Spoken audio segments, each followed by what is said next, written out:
What's most important when it comes to being a fulfillionaire, right, is living your truth.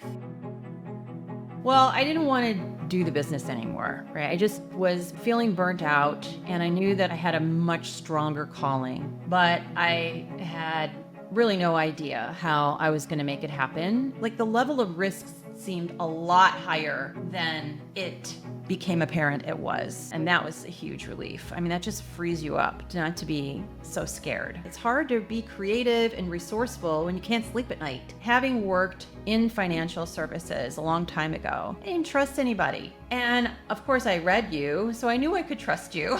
And that really made the biggest difference. I was like, okay, this guy knows what he's doing around money. He's a good man. He's a trustworthy man. And that in itself, I thought, okay, I think maybe with JP's help, I can turn this around. I can build this new business and I can do what I'm here to do. And it's still gonna require work and it's still gonna require diligence, but I have a choice. Hi, this is JP Newman at Fulfillionaire Podcast, and I'm so happy to have Elizabeth Ray on the show today. And Elizabeth Ray has become a dear friend of mine in the last year. I've been her client, which I have all kinds of fun things to tell you about what Elizabeth does. And the most important thing to know is we are now Fulfillionaire because after 20 years of me managing about $2 billion of real estate and a lot of investor money, I was always amazed to see, both in my own personal journey and the journey of other people, that no matter how much you make, it is so easy to feel unsafe and unclear around money. And there's such a difference of being a millionaire in status where you've got all these finances, but you feel unsafe versus a fulfillionaire is when you've really gotten your mindset and your financial framework together as one. And Elizabeth, I thought it'd be really fun to share with the audience how we started, because I feel like your journey is a journey that I hear more and more again, where the first time we met, which was through a mutual friend, David Gonzalez, you actually, well, we'll talk. I don't want to give away the secret of what you do yet, but you're going to love what she does. I don't know anyone else who does what Elizabeth does, and it's kind of psychic and mysterious. So hang out to find out how we met. But really, we had no idea that we were going to have a relationship together. But after our first call, and I guess I'll give it away a little bit, you are a remote viewing psychic, and you called it evidentiary psychic medium, meaning that you can look at evidence, and from evidence or clues, you can actually, with your abilities, go back in the past. And I know you've worked with the San Francisco Police Department on actually solving murders and all kinds of crimes with this gift that you have of remote viewing and just basic psychic abilities that specifically, I've noticed with my first session with you, you look for specific anchors, colors of hair. You told me the other day that color of hair will tell you a lot about the person who's speaking. It'll identify the person you're speaking of. Yeah, it's a good place to anchor. And I was blown away the first time that we spoke, how much you really were giving me amazing guidance. And I know your specialty outside of the police departments and government agencies has been entrepreneurs. And I can't wait to jump in on how you're helping entrepreneurs. I know you definitely helped me with your advice. But what was super interesting, Elizabeth, as we got to know each other, you're like, JP, I'm not feeling that safe around my money. I'm going through a transition right now. I'm kind of not feeling too good about this. In fact, I'm not sleeping well at night. And do you remember our first conversation about that together? Yeah, I mean, I was really unnerved. I was petrified. And it's not like I don't understand anything about money. I do. But I felt emotionally overwhelmed because I was making this transition from one business to another. And it just seemed like a bigger risk than it actually was. And you really helped ground me and uncomplicate things in a way that did make me feel safe and gave me hope. And I can't say enough about,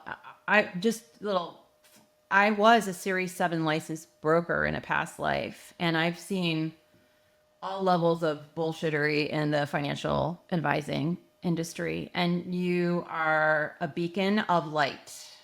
Thank you. Really, sincerely. Yeah.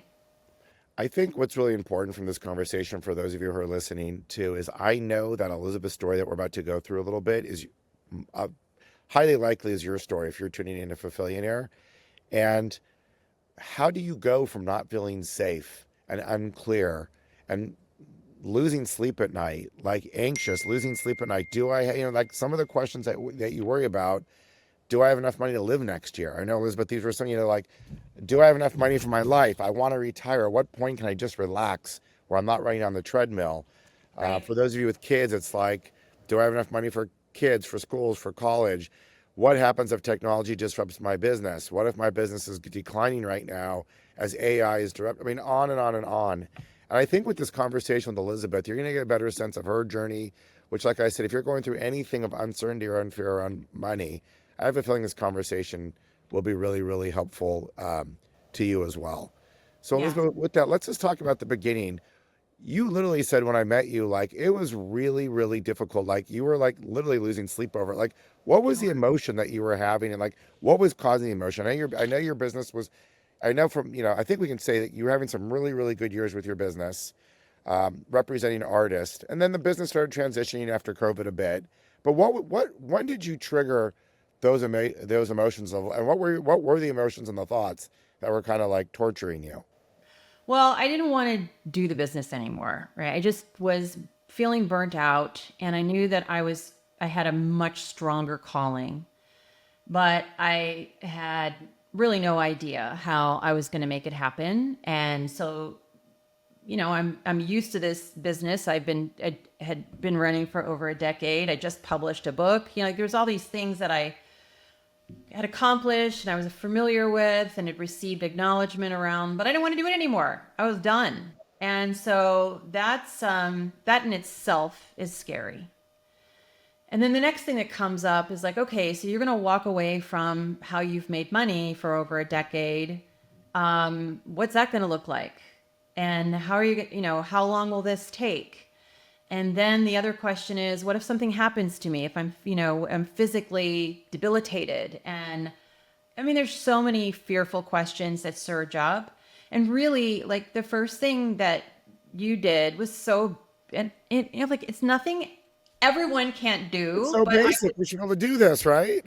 Go ahead. but I did, I was because it was so emotional, right? I was avoiding it. I was like, okay, I don't want to look at that right now. That's ugly. And I don't really know what I'm doing. And I don't trust anyone. And that was the other thing, JP. Having worked in financial services a long time ago, I didn't trust anybody. And of course I read you, so I knew I could trust you. And that really made the biggest difference. I was like, okay, this guy knows what he's doing around money. He's a good man. He's a trustworthy man. And that in itself, I thought, okay, I think maybe with JP's help, I can turn this around. And you were really confident, like, this is going to take long. You're going to be fine. And that was like, I'm like, really? Am I going to be okay? Because I didn't feel that way. But We had a funny moment, Elizabeth. Remember, I said, if you could help navigate psychically some better decisions for my business to navigate some challenges, I can help you with this finance stuff. Like we both got this for each other, which was pretty funny. But I think we yeah, both really, it was using each other's gifts. So yeah. Elizabeth, if you were to say like what emotion were you feeling when you were feeling, was it anxiety? Was it fear? Like what were the emotions that were kind of you were feeling at the time? Anxiety for sure. It was keeping me up at night. Overwhelm, if that's an emotion. I think that's an emotion. It is an emotion, yeah. Feeling stifled and stuck. Feeling almost ashamed that I had freaking earned a Series 7, but still didn't know what the hell I was doing. Like there was some shame in that. Yeah. Like, shouldn't I know what to do?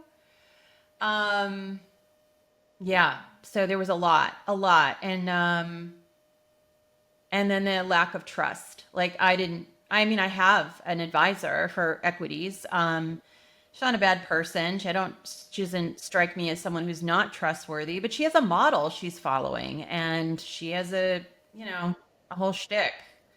Where do you think the lack of trust stems from? I mean, because I know you've mentioned that a couple of times, how important you feel like, and you worked in the industry as a Series 7, by the way. I mean, she has a license to sell security. So Elizabeth was literally in New York you worked for a big firm. I was not in New York. I was working for a retail brokerage firm, but Okay. I had all the Series 7, Series 7 doesn't mean anything. It just means that you know how not to break the law. It doesn't mean that you know how to advise people on their finances at all. But it's your license to sell securities, if I recollect. Couldn't you It is sell? your license to sell securities, yeah. And then there's other license to sell insurance and annuities, yeah. But So I why went, do you think? What do you think the lack of trust came from? I mean, here you are. You're on the inside of the kitchen of the restaurant. You I weren't just a am, customer. You were in the kitchen, and you were feeling so untrustful. yeah. Why do you think you were feeling like? What were you seeing I'm going to tell at you your exactly job? why. Yeah. So on one side of me was this woman who's was proud to sell annuities, and she called herself Kim Annuity. And whether or not people would benefit from an annuity, it didn't matter. It gave her the highest commission rate. And she was also on a lot of anti-anxiety drugs and antidepressants, and she was kind of a mess on a personal level. So she was really proud of all the money she was making, not in my view in an ethical way. So she was literally the office to my right. The office to my left was this older, boozy guy who like didn't even try to hide the alcohol he was sipping on throughout the day when he was meeting with clients and writing orders. And so then the final straw was I had some clients with cash balances. So my broker came to me and said, hey, you need to like start dialing for dollars. You need to call the people on your client list with these cash balances that I've highlighted, and you need to take down this stock. You need to sell them this stock. I'm like, it's completely inappropriate. It doesn't match their portfolio strategy. Like, no, I'm not doing it. And he's like, well, you have to. And I just started packing up my things. And he said, where are you going? And I said, I'm quitting. I know these people. I live in the same town with them. So that I just rewatched Wolf of Wall Street, and when you're talking, Elizabeth, it's making me think about Wolf of Wall Street. If you remember the famous sign, there's a famous scene with Matthew McConaughey when he brings Leonardo DiCaprio for the first time and says it's all about the money. You got to always be selling. And Leonardo DiCaprio, when he was still idealistic, is like, well, what about if this is good for the clients? He's like, it doesn't matter. You're always selling. You're always selling. And I kind of feel like you're saying a version of that from what your I experience am, was. because it's a full commission position, right? So you make money when you buy, and you make money when you sell. But if you're not doing one of those two things, you're not making any money. Yeah. And it's this real competitive, cutthroat, like who's on top, who's earning the most commissions for the brokerage, that's how the offices are assigned. That's how the status and the pecking order is assigned. It's all based on commissions, the cost to the client. It's all based on the cost to the client, not necessarily their it's not necessarily based in their best interest at all. I mean, I'm sure it could be, but I mean, it's a complete conflict of interest. Like, think of it this way. If you had a physician who earned a commission every time they scheduled the surgery or every time they wrote a prescription for you, might they oversubscribe? Might they overtreat? I think so. So if that's the only way they're being compensated, then But that's going to basically, their compensation isn't necessarily in alignment with investor success, is what I'm hearing you say. exactly not at all. Yeah. Not at all. Yeah, a lot of times the reason why I called four-dimensional wealth, I can tell you, Elizabeth, like I don't know if I ever told you, but a lot of it came from, it's not just the principles of the four-dimensional wealth. I personally was struggled for so many years with financial planners, and they all would tell me the same thing. They'd all say, I come from this office and I represent this famous person and this rich. And I'm like, but you're all saying the same thing. And to me, it's what I call one-dimensional wealth, because they're all kind of selling the same product for the same commission. They tell you, and if you think about what they're telling you, a lot of them are like diversified portfolio stocks over time so that when you're 70, when you're not dead, hopefully you'll have enough money that when you die, you'll die with enough money. So it's like you keep pushing my life to the slow go and the no go years versus the go go years. And I just found that like a lot of what they were saying made sense, maybe kind of made sense, maybe didn't make sense because they weren't accountable to their numbers. But theoretically, I guess it would make sense like as a plan, except the plan had nothing to do really with me. They'd say, are you married? Are your kids going to college? That's the ones that would go deep with me. There was no talk about the four dimensions of like, JP, what's your legacy in life? Where does philanthropy fit in to you? How do your friends and community, like, how does that fit in and into your money as far as like, do you want to give to friends? Do you want to create experiences? Like how much does your health matter to you, and what do you want to spend on your health? I spend a lot of money on preventative health every year. I never had a financial planner ask me about anything in the four dimensions. They were asking me the same. What are the most common questions, Elizabeth? They're gonna, what's your when you retire? It's all about retirement. Like one day, don't die broke is what it feels like. Do you agree, or did you see it differently? That felt Oh, like no, that's exactly what it is. It's exactly to this imagined retirement date. It's almost like, be good in this life and then maybe you'll be rewarded in heaven. That's what it felt like. I love Yeah. that. I never really understood that. They'd always show you these great graphs. Say, look, and it's kind of a little bit of, it's not BS, but it doesn't really work with life. It makes sense in the numerically. If you have $100 and you start saving when you're 21 years old and you earn 10% on that $500 and you keep saving $100 every year, it could be worth $1 million by the time you're 70. And I'm like, well, what about when I'm 30, 40, 50, and 60? Like, I'm just going to keep saving up for that day that I like, and hopefully I don't get like some health disease and I'm still can enjoy it for 10 years and go on a couple cruises before I can pay for my health care and, my memory care. So I have enough money to keep like really scarcity thinking. And I love all these calculators that just keep why do you keep wanting me to retire? First of all, you guys who know me on Fulfillionaire, I say retirement is the biggest myth there is out there. There is no retirement. You can change careers. You can Fulfillionaire is kind of like I'm changing out of just full-time commercial real estate because it's fun. I'm the artist. This is like what I love to do. It's what I've learned for 20 years. But this idea of retirement, that sounds like depression and death, Yeah, it absolutely overall. does. And it's not, here's the thing, you're talking about like hopefully you invest in keeping yourself healthy. Let's look at the facts. The leading cause of bankruptcy in the United States are unpaid health bills or health insurance bills or people who have health insurance. It's the leading cause of bankruptcy. What is it? Healthcare is 18% of the GDP, and we have the most, healthiest, fattest population amongst so many developed countries. Yeah. So you're wise to invest in your health because your health is your wealth. Like without it, who cares? Like you're gonna enjoy your Lamborghini, are you? Nothing. There ain't nothing. There ain't nothing without it. There's nothing without it. So like that, just that alone, that perspective and having that priority, I think is incredibly important. The other distinction that, you really helped me see was, hey, instead of this fluctuating, blob of equities that that's going to go up and down, how about solid cash flow that would actually give you financial freedom to do what you want to do? That is not the focus of the conversation with your average investment broker at all. And if it is, it's like pitiful returns. Pitiful. Elizabeth, it was so much fun with you. Is like, remember, question one was, what's your burn rate? And that took about 1 or 2 sessions. Like, just most people don't even know what they spend. And the truth is, the reason why most people don't know what they spend or what they earn, which I call burn rate, is because it's scary. It's like nobody wants to feel the pressure of that. It's like let's just put it under the mattress and hopefully it'll all work out. And what was really fun with you, Elizabeth, was once we actually got to your burn rate, and I said, Elizabeth, on call 2, I said, let's look at what you've invested in. And it was pretty impressive. You had a lot of investments, and you even sent me some of the statements. And the next question I asked you, Elizabeth, was, okay, so what are all these investments at these big firms earning you? You have bank accounts, you've got money markets, you've got index funds. You did a lot of things, man. You did a lot of good things. You borrowed money at a great rate, and you did some leverage that money. But what did we learn together very, very quickly as we got your statements together? And I say to you, how much are you earning on these things? How much passive cash flow? What are you earning? What was the answer? Do you remember?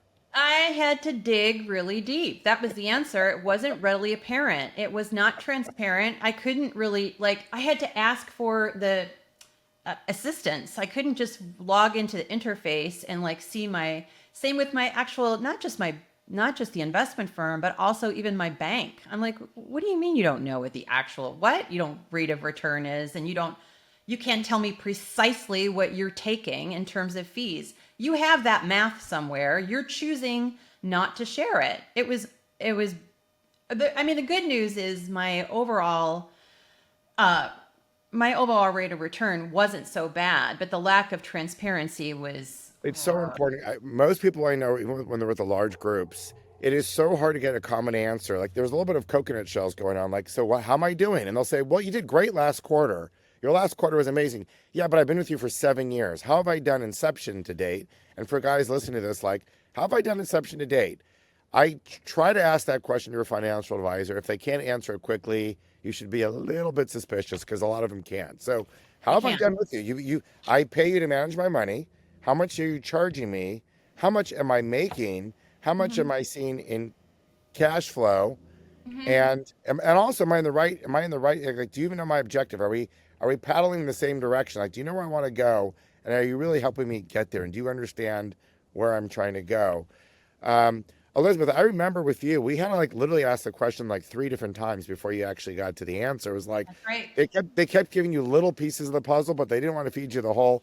We had to get like really specific. And you were one of the few, Elizabeth, by the way. Most people give up. They just give up before they get to the answer because you had to ask. Like I think they assume you're going to give up. I have a huge account, and I asked my guy recently, "What's my inception to date return with you? How much am I earning per year for the last 7 years?" You know what he said to me? I What? don't know. We Ah! changed we changed systems. That data was lost. I can only tell you the last year. So I'm paying you a big sum of money from a big firm, by the way. This is like a big firm. This isn't a small firm.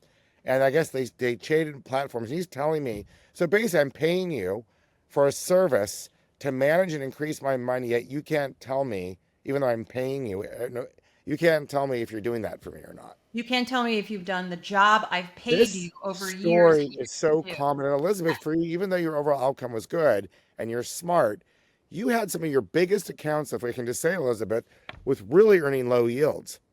You had some accounts that were doing great, but ironically, nobody was saying to you, Elizabeth, oh my God, you've got your biggest amount of money over here and it's earning 1.6%. Yeah, you're earning 8% here. But why, maybe we should balance this differently.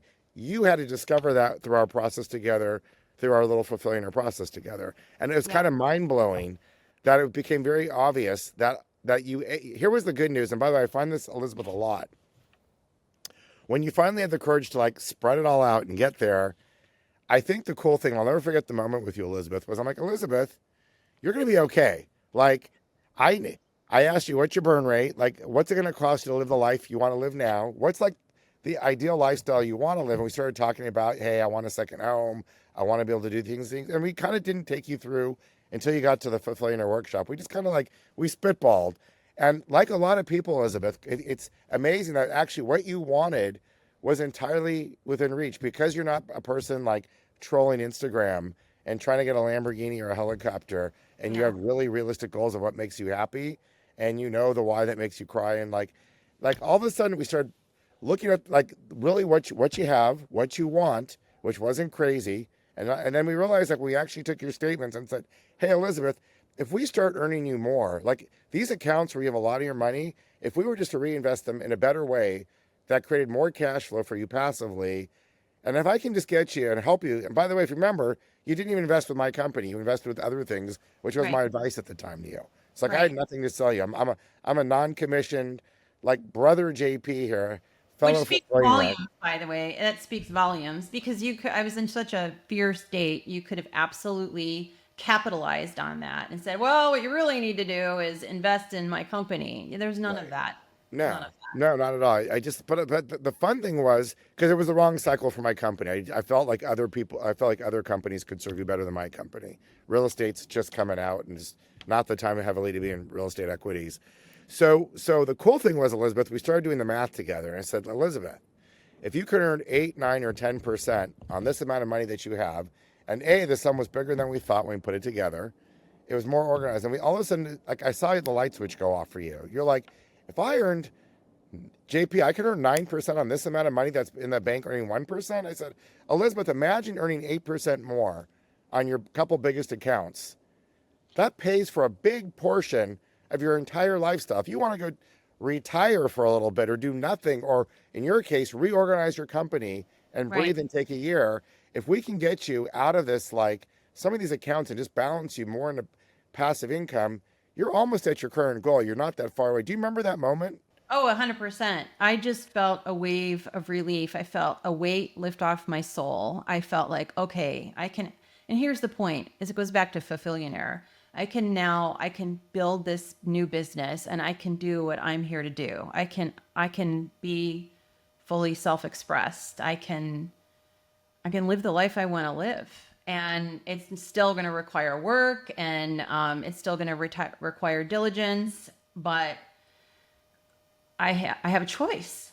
I mean, I was felt like I felt so scared. I wasn't sure if I had a choice. I wasn't sure, like, I did, like, the level of risks seemed a lot higher than it became apparent it was. And that was a huge relief. I mean, that just frees you up not to be so scared. I do remember the moment, Elizabeth, where we were on a Zoom call and we were going through your numbers, and I saw the light bulb go off in your brain where you got it. You're like, I'm going to be okay. You're just like, I really do remember that. And really what drives me with Fulfillionaire is to really get people out of that fear and scarcity and get into clarity. And I think for most people, getting to the number they need once they're clear, it's less than you think.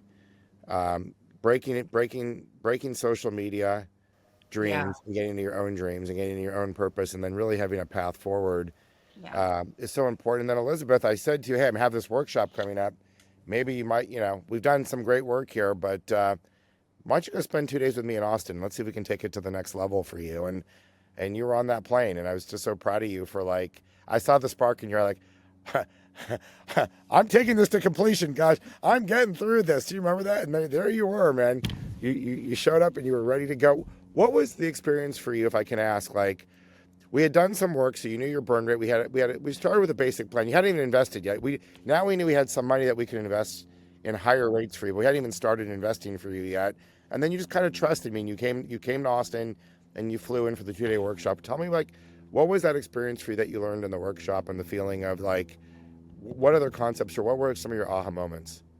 Just understanding that if you have clarity about your burn rate and your actual return, the actual return on your investment, just that in itself settles your nerves quite a bit, and you can see what your options are. And that really is the first step. Like, just understanding where you're at. And, like, even, by examining my burn rate, I got rid of a bunch of expenses that I didn't need, right? So it freed me up even more. So yeah, you gotta face that. That's the first thing. So that's what you had us all do. And then just the whole conversation was not the conversation you're going to have with the average investment advisor, where it's like, what do you want to do with this one precious life you have? What do you value? What's important? And tying that to your investments and your money and your timing is what you should be doing. I love that. More and more I say, don't chase the pile of money. What you really want is, you want to feel the feeling. And so the money's never going to get you to the feeling. The feeling is peace, joy, safety, presence, and then everything else that comes with it. And so many people are chasing the money. And even if you get there with the money, from my own experience, it created more depression. I call it the net worth trap, Elizabeth, where, like, you're chasing money. All of a sudden you make money, which is what happened to me. I made money. And then I had the same emotions because now I'm defending not losing the money. 100. Yeah, exactly. So money's just, as Joseph Campbell once said, it's just congealed energy, right? So the energy is flavored with whatever your emotions are, right? You're either coming at that energy with scarcity and greed or fear, or opportunity and generosity and resources. So it does, the energy of your money is something that you infuse it with. At least I believe that. It's interesting because I met your friend Ari, and who does very well. And he was saying, I think I'd be okay if I lived in a 1 studio apartment. I'm like, really? And he said, I really do. And I told that to a friend, and my friend said, oh yeah, BS, right? And he said, you know what? Let me find out. Let me become wealthy, Ari, and then I'll get back to you, and we'll have another conversation about this. So I do think, like, it's important. So let's not dismiss it. It's important. We need money. Because it's very we live in a material world. It's a lot easier to be generous when you have money than when you don't have money. 100%. It's very hard to be generous when you're still thinking about your monthly bills, or you're fearing what's going to happen in the future. Yeah, but what is rich and what is wealthy? Like, that's such a loosey goosey goal, and you really do have to define what that is for you. And I was surprised when I looked at like, hey, okay, if I have my ideal life, when during the Fulfillionaire, we were kind of working out on the number. We have a fun little wizard to kind of like help prompt you, like, what does an ideal life feel like for you? Because so many people don't even know what that feels like. And so, how do you get to four-dimensional wealth if you can't feel it? How was it Yeah, for you? What was your experience? the number was so much lower than I assumed it needed to be. And that was a relief.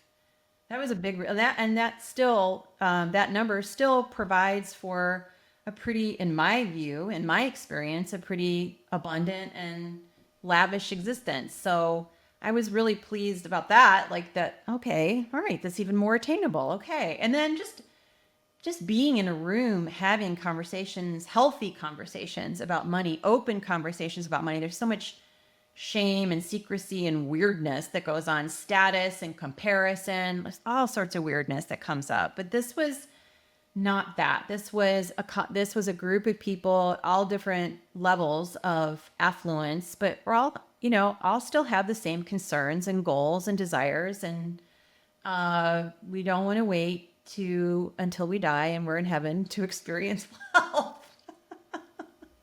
No, no, you really don't. You really don't. Um, so I know on the first day the first day, a lot of it was like mindset and number, getting to your number. What we call it, your abundant lifestyle number, kind of where you're at now versus like, did you like? I know for me, like it was really funny. The two things, and I actually did them since the workshop, because on our workshop we have a wizard that kind of helps you like in the next 36 months what your ideal life look like, and then step two is it actually tells you about what it's going to cost you, so you get to a number, the Right. winning number for you. You know what's for me was amazing. There's a couple things. One, I knew I wanted to like be in the jungle more. It's the strangest thing, like the ocean and the jungle. And since then I've been to Costa Rica and Bali, and it's like, oh, like my heart wants to be more in these places, like wants to travel more to these places. I wanted a personal chef for my Nice. wife and I. And I've gotten one since then. I come home and I come home, my refrigerator's stacked with glass with all this Lovely. delicious food. And I also wanted a personal physical trainer. I'd been doing it like, I know it's a luxury. I know you can go to YouTube, but God, this guy is good. And so the funny thing for me is like, even with me where I'm at in my life, I tend to like either not be creative enough to know what I want. Part of it's just maybe not knowing, or like actually connecting the dots. Hey, guy, you can afford that. Like that's in your budget. You don't have to wait for that. You don't have to wait for that vacation. Um, Right. it kind of allows you. It's like being a manifester on the planet. It's like a material manifester of what you actually want.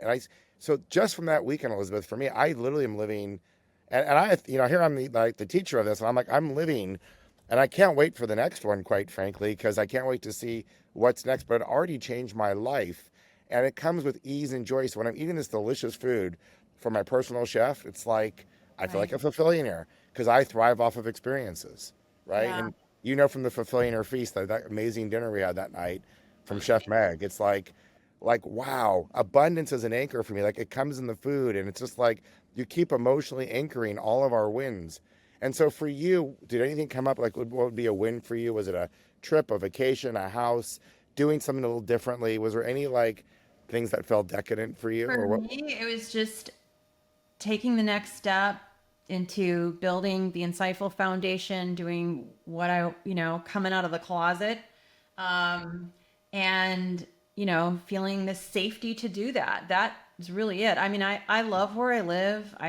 My car is great. It's cute. I don't care about that. I have nice clothes. Like yeah, I mean, that's what I wanted. That's what I wanted. It's And that's amazing. what I'm getting. That's what I'm doing. It's exactly what I'm doing. And I'm So now doing when it. you buy things, like when you go, whether you buy yourself a dinner, you buy yourself a new shirt or something, do you like, is the pressure off you? Is it a different energy when you actually need to like buy things and consume things right now? Yeah, I mean the pressures. I mean, I'm still pretty frugal, but that's sort of the way I'm wired anyway. I don't like a lot of stuff, Marie Kondo is my hero, so I like a lot of stuff. Um, and yeah, so I'm pretty careful about where I spend my dollar, because then yeah. So that hasn't changed dramatically in terms of like what I consume. But yeah, the pressure is off. I'm going to be okay. I'm starting Uh, to, like you said, and you saw before I could see, and I'm, making some traction and developing some really nice networks. And I I'm going to go do what I'm meant to do, and I'm Well, doing it. and Elizabeth, you really are. I want to commend you, and also like, I'm not a financial planner. I don't give financial advice. I'm not licensed to. Um, but I just gave you some ideas. I think a lot of people, again, when you're stuck in one-dimensional wealth, your financial planner is going to tell you that the answer is stocks, Yes. S&P, index funds. Maybe they'll give you access to the same private equity firm that's 9 zillion or $9 billion big, and you can go do what everyone else is doing.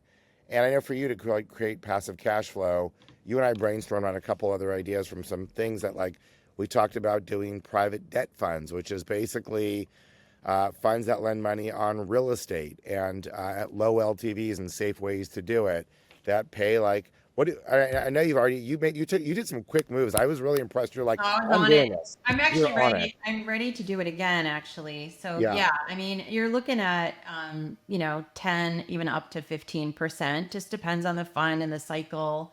But the fact you can earn a pretty stable rate of return on real estate debt funds, and then you can reinvest the dividends if you want.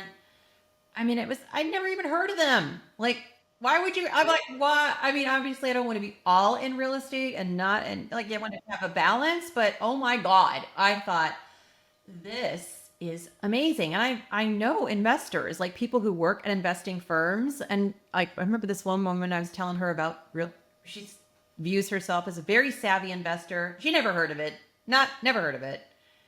And when I started describing to her what this investment vehicle was and what it could do, she's like, "Oh, I want to learn more." So I think I mentioned this to you in another conversation we had. Like it's it's a big secret. It's just there are all It's these kind of other crazy. ways And to by the way, invest. there's so many things we can do like that. By the way, Elizabeth, because I'm in the same fund you're in, it's not my fund, and we got our statements. There was another 10% for the month, which again, we're not going to be naming what it is, but like it feels really good. And like you, I actually don't get the checks. I just keep accumulating them, but it's really good every month to get a statement. I've got so many like different things like this running, and it really matters. There's something psychological about seeing yourself growing and not going Yeah. backwards. Are you taking the checks or are you just reinvesting No, your money? I'm reinvesting them That's good. right now. And Elizabeth, you and I talked about there's so many things that are alternative investments. And when I say alternative investments, not Wall Street, not institutional, beyond just real estate. There's a lot in real estate, but there's a lot outside of real estate. I actually, I just recently invested in a triple net retail center here in Austin, Texas. And it's a great location, great market. Um, I've also been investing in certain businesses. I just did one this week actually with our mutual friend Sam Prentice, and it was a business loan. But the company, it was a business loan on a company that's got great receivables and it pays about 12%. Um, so I'm always moving the money and I try to diversify it around. But the fact that instead of like you said, a lot of us were too heavy on equities because we don't know, and that's kind of what they're selling. And when I say equities, we're talking about something in the institutional world. A lot of times it's these companies, and you get a story. This company's growing and they're in AI, and in 3 years they're going to be super big, but you're not going to see money for 3 years. But for most of us, it's really nice to see money and have what I call passive income, which is the income that you're earning through investments when you sleep. And I find that too many times we're being offered things that have either low to no passive income. So then we have more stress on us that we got to earn it. We got to wake up every day, do the hustle and what have you. When the goal to life, guys, I'll just like, I've said this for those of you who have not heard my podcast, the goal to winning the financial game is not your net worth. If you That's know right. your number, if you know your number of what makes you happy and feel like a fulfillionaire, and you work between your active income at work and your passive income to get to that number, you've won. That's it. Bingo. That's it. That's it. Ta-da! That's it. But Hallelujah. if you go to the gold standard of financial advisor, which would be a certified financial planner, Yeah. you're never going to have this conversation. You're never going to talk about anything other than equities. They're going to steer you away from real estate because I've had that experience, or other investments because they don't know Yeah. anything about it. Yeah. And then there's so much more to go down the rabbit hole, which I'm going to say, but you start to go, there's your investments, but then even advice on if you have a family, how do you pass down money tax efficiently and safely? There's asset protection. Are you doing your taxes well? Like it is like, there's basically, I see four quadrants. There's your investments, there's your taxes, your tax strategy, there's your asset management. And what was the fourth? There was a fourth there. Insurance? Insurance, but estate planning. Estate planning. Okay. Estate planning. How do you, if you have money, if you get to the point where you're fortunate to have money, how do you actually pass it to your kids? Not just financially efficiently, but also with legacy and purpose. Like, how do you actually make sure that, typically your second or third generation, you worked your ass off. You think you're doing all this wonderful work for your kids and your family. And if you don't pass that money and educate your kids early on about what money is and what money isn't, there's a good chance it's going to crash, which is why most second or third generation family offices tend to die. And you create some unhappy generation. So here you are, the first generation, trying to give everything you can for your family, and you kind of create a nightmare by accident because you just weren't prepared. And that's a big one. That's a big journey. I've got two sons, both in college right now, and God, you have no idea. Like, this process with them started when they were 6 years old. It started with allowance. They were earning $5. They had to self-evaluate to take out the trash or do the dishes with mom for $5, and they had to literally. There was regular payday periods. There was self-evaluation of their worth. And there was this idea early on that from the money they earned, if they really wanted a toy, they had their own money. Like, at 8 years old, you want to buy that toy? Well, I don't really want to buy that toy for you, but guess what? You have your own money. So when you're 8 years old and you're getting hardwired in your brain that you're empowered around money, when most people are feeling scarce around money, I always say, if that's the one big idea, put your kid on allowance, but don't treat him like a child. Treat him Right. like this is a job, right? Yeah. I mean, you really raised two hunters. Two hunters for sure that really appreciate what money is and what money isn't. Absolutely. So Elizabeth, where are you now? Let's just talk about. So you're on the journey now. 6 months have gone by. You went from sleepless nights, not feeling very safe, unclear around your money. It sounds like, and I don't want to put words in your mouth, but it sounds like you went on a journey of getting super clear about your money. You got to a burn rate of where you were at, where you want to go. It's giving you this like confidence to start a business. I know you've done 3 or 4 really good investments. I gave you a dollar amount that I thought would be prudent. And I think you might have come pretty close to that dollar amount investing in passive income investments. It seems like I literally just gave you 5 ideas and you just went out there and hunted them and kind of researched them yourself. And Yeah. so where do you find yourself now? Like, I know besides your company, where are you in your financial journey of where you've gotten to in 6 months and what's maybe left for you on this journey? So I think I made 2 investments in 2 real estate investment debt funds, and because I didn't know anything about what they were, what I did was I started researching them, and then I created a matrix which I shared for you about how to evaluate You were real great. estate. I loved your matrix. It was fantastic. Very, very, And very well thought out, by the way. thank you. And I thought I'm going to do my homework and I'm going to take it to the professor and see if I am missing anything before I invest. So that's what I did, and I'd like to I'd like to invest another portion of cash, but I'm also, generating income is my main focus, generating more income. And then what's really interesting is my burn rate's gone down pretty significantly, which is nice. And I don't feel like, oh, I'm missing out or I'm super scared, feeling super scarcity. So, yeah, there can be a lot of waste that you're not unaware of if you're not looking. So that's where I'm at right now. And I just feel by being less stressed out and by feeling like, okay, I've got this, I'm able to build a business in a better frame of mind because I'm not so scared. It's hard to be creative and resourceful when you can't sleep at night. It's also hard to be successful because the energy, when you're selling your product to people, whether you know it or not, that energy, and you're an energy person, Elizabeth, when you have that energy of scarcity or fear, if this doesn't work, I'm screwed. Um, Yes. People feel that whether they hear it or not, there's something that keeps your business. And I've seen so many people, they don't know why they're working harder and harder and they're not succeeding and they don't know why they're not succeeding. And I think that energy is it's that lack of clarity that keeps them from succeeding. Yeah, I think someone said to me recently that the energy in which something is created is the energy in which it is received. I thought it was really powerful and to help you keep mindful about what you're creating and what you're communicating and how, yeah. So tell us now, this is the fun part. So as you're transitioning into this new business, tell us the name of your new business and kind of what you're doing. Because I think it's super, super cool how you're like literally transforming. Well, you talk, just tell us more about what you're birthing now. Yeah, so I'm birthing the Insightful Foundation. And so what I decided, the way this came about was I was working with actually federal special agents on highly sensitive cold murder cases. And I was very much in the closet as a psychic medium for at least 14 years. And I do, a little reading on the down low here and there. And everything I did with law enforcement was super, super secret, still is. And then I realized I was at a mastermind group, which I won't name. And it was related to my business called Making Art, Making Money. And I thought, I just, there's nothing about this I want to be a part of anymore. I just don't feel aligned. And one of the questions that they asked us to answer as a way to introduce ourselves to the group was, what's your superpower? And I thought, you know what? I'm going to say what my superpower is. And so I said, I talk to dead people. That's my superpower.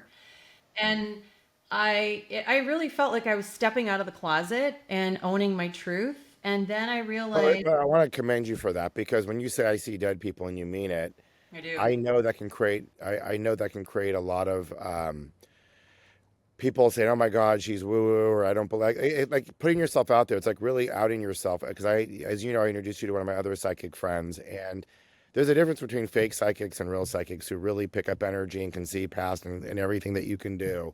But I know it's not an easy gift. I mean, it's a beautiful gift, but I know it's not an easy gift to come out of the closet and declare. No, it's not because we're all afraid of being judged or scorned. But honestly, I thought I would meet with much more criticism, and I haven't. I've actually, people have been, the telepathy tapes certainly help because Yeah. they've opened up the conversation. And I've actually become friends with one of the researchers at the telepathy tapes.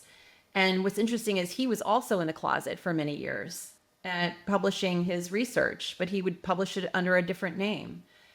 And I think, what's most important when it comes to being a fulfillionaire, right, is living your truth. And I didn't want to hide anymore. And I thought, what I'm doing is so freaking powerful and amazing, and it could be so helpful to so many people. Why should I hide it for fear of a few people's criticism? So I just realized that it's not my job to manage everyone's perception of me or of this phenomena. And the fact is, I used to be an incredible skeptic. So the joke's on me now. So it's okay if you're skeptical. I don't mind. Yeah. I recently had a podcast with Mark Ober. And for those who haven't heard it, I highly recommend it. But he really talks about this idea that humans have so many more abilities. And, like when Google's telling you that they don't know how their quantum computers are exactly working, there's something beyond what our understanding in the 3D that's actually making quantum and even AI. There's a real question of like, are we starting to hit the wall of what we know in science and all these things? It's a really interesting time. And he talks about in his book, The End of Upside Down Thinking, which is a wonderful book, that science always says that materialism, the Big Bang Theory, that matter creates consciousness, where the end of upside down thinking says, no, it's actually consciousness that Creates creates matter. reality. Right. Atoms are 99.9% nothing. It's air.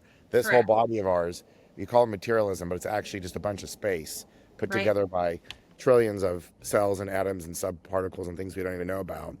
And so for you to like come out and actually use your abilities and this is becoming just more understood that there's different channels that human beings have, different gifts that we're giving, that if we actually take the time to pay attention to them, that they're really God-given gifts for all of us. It's just some people are luckier enough to feel them more and then to kind of work with them more. I Right. know, Elizabeth, I know you've been called on cases to solve murders, to solve crimes.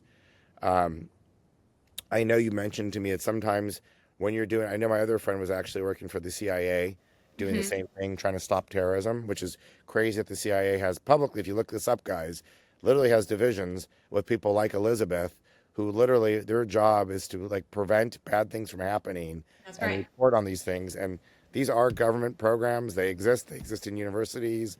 They've Hmm. been outed. There's no longer even secret things to do. Hmm. It's really changed, Elizabeth, in the last 10 years as far as kind of your ability and what you're called on to do.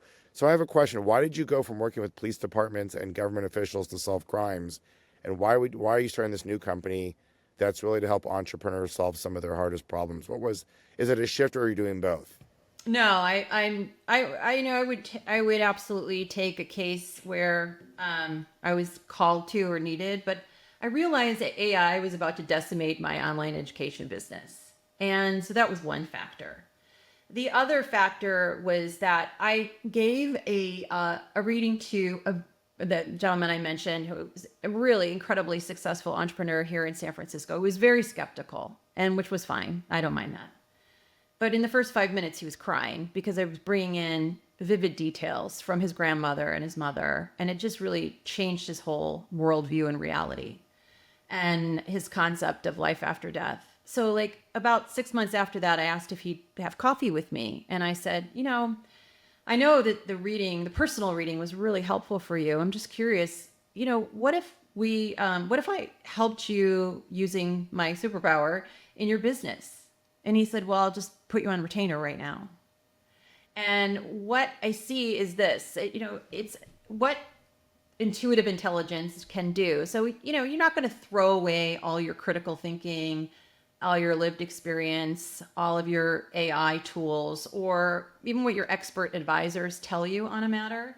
But none of those things can see what I can see. I can see hidden agendas. I can see opportunities. I can see if someone's up to no good. I can really help keep people out of harm's way and also give them an extraordinary advantage. And I bet I will tell you, like, I just spoke to a gentleman who asked me to speak, a VC here in the Bay Area. And I don't know if this is the correct quote, but he said, millionaires don't use psychics, billionaires do.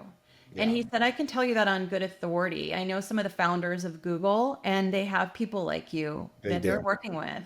And 100. I know it for a fact as well. 100%. Yeah. And it's just so delightful to help people see things that they wouldn't see otherwise. And it's quick, you're not wading through lots of data and talking to advisors. It's immediate. Well, you've experienced it. It's very immediate. It's very immediate. And I know Elizabeth, in our workshop, you channeled one of the participants' dead father, and I know it changed his life by channeling his father. And you gave him the message he needed to hear from his dad. And I know he wept and said it's like he's been waiting all his life to hear that message. And that was just like you. And I know sometimes you're like, I don't know if I should say this, but this is coming through. I know for me, just this week, you gave me 3 pieces of advice. I've already done one of them. I need to tell you, but I've already got one of them off my calendar. good. And then you texted me and you gave me some distinction. I'm going through a job search right now at my company. And you've really been helping me not only with the person's color of their hair, but some distinctions. And based on what you told me, I'm already changing how I'm interviewing them based on some of the guidance that you gave me. So it's pretty amazing that how important this is. And if you're working with someone who's great, that's amazing. We are out of time. I've been really good about keeping these things to an hour. But if somebody wanted to reach you, Elizabeth, and find out more about how they can work with you, tell the audience, like, how can they find you? How could they work with you? Just tell us more about you. Sure, I'd be happy to. So my website is insightful.foundation. So it's not insightful.com, it's insightful.foundation. And you can reach me through the contact form, or if you want to talk about, potential of working together. I help a lot of entrepreneurs with hiring decisions like you, JP. This is a big question for a lot of entrepreneurs. If you look at the average C-suite executive in Silicon Valley, that hire is going to cost you $1 million. And if it's not right, it's going to cost you anywhere from $2 to $4 million. Well, absolutely. So just reach out to me at insightful.foundation. I'm happy to talk to anybody in JP's audience, because you're all got to be decent people. If you're talking to JP and you're listening probably to are. JP. Elizabeth, I so appreciate it. I just feel like lucky that we've met and been able to cross this way. And I know there's still a lot of fun ahead of us from both your help in helping me grow Fulfillionaire and grow what we're doing here. And I just, the way you've like leveled up so quickly around the Fulfillionaire principles and 4-dimensional wealth, it's so much fun to see you out of that stress. And I promise you, just this energy was going to create exactly what you need. And it's going to come so easy. You're going to be the manifesting, like literally the manifester. And I always talk about like so many people look to financial advisors or other people to be their manifestors. But once you take ownership of both your mindset and the financial framework, you're going to be your own money alchemist. Like you are the money alchemist. And I think you already see that. But that's really what I wish for everybody through the program. Like, it's not about JP. It's not like I'm going to teach you things and you got to keep coming back to JP. It's the ultimate goal is to become your own money alchemist, your own Yes. fulfillionaire, because you've taken control. And so you're on that beautiful path. Thank And I'm you. just so happy for you. I just want to say to your audience, I do read people's souls. I mean, I really do reach in and I can see. And I expressed to you what I saw in the financial industry. And JP, you have such a good heart and such a good soul. And the fact that you really care and want to help is really apparent. And you really literally have changed my life. And I bet you've done the same with other people in the workshops and people around you. And just some of our conversations about some of the principles of giving just speaks volumes to who you are as a man and as a mentor and as an entrepreneur. And I just want to thank you. I'm glad we came into each other's path. Thank you. I so appreciate it as well. To be continued, Elizabeth. I can't wait.